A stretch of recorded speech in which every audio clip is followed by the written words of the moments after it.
There should have been a consultation beforehand. The FBI agent... The other side is dismissing that. We're 2 minutes away now from these lawyers speaking, but as a former prosecutor, do on that hat for a second and just, I think let's listen in, guys, for a second.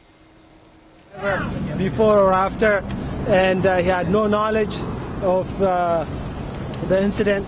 And as to the actual charge of misrepresentation about what these other two individuals did or did not do, we'll look forward to litigating that in court. Thank you very much. I'm sorry, your client, sir, how is your client? I don't know which lawyer that was for. It sounded like for Robel Philippos because he referred to a single individual, and the other two are sort of joined at the conspiracy hip on these latest charges. But Robel Philippos, who you're going to hear a lot about, was charged with essentially lying to investigators about visiting Sornea's dorm room a few days after the Boston attacks. But Mayor, back to you as the other lawyers come there. Now that's my guess that this was Robel's lawyer. I could be wrong. But what do you, as a prosecutor, what do you try to link? What do you try to see? The lawyers representing these. Protas, Harlan, last name P as in Peter, R-O-T as in Thomas, A-S-S, and I represent Azamat Ajayakov. Can you just basically tell us about your client? This was their first appearance. How are they doing? Do they deny the charges? Diaz Kadrabayev absolutely denies the charges. As we've said from the very beginning, he assisted the FBI in this investigation. He is just as shocked and horrified by the violence in Boston that took place as the rest of the community is. He did not know that this individual was involved in the bombing. His first inkling came much later. The government allegations as far as that he saw a photo and recognized him, immediately we dispute, and we'll be looking forward to proving our case in court.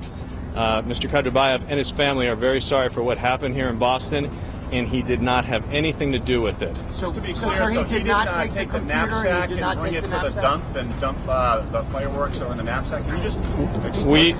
We are not saying that. Mr. Kadrabayev told the FBI about that. He did not know that those items were involved in a bombing or of any interest in a bombing or any evidential value.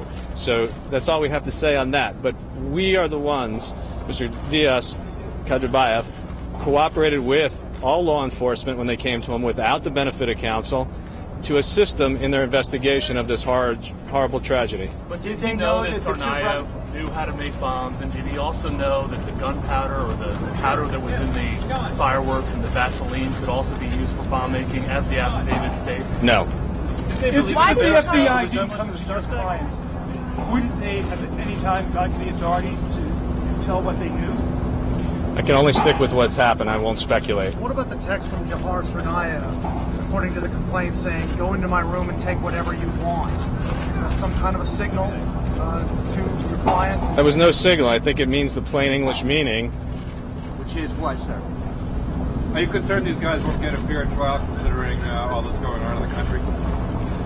No. We believe that the citizens of Boston can fairly and accurately listen to the rules of law and give someone a fair trial. At least that's at this moment in time. So that's all I have to say. Why did your client re-enter the country when he was no longer a student and no longer had a valid student visa?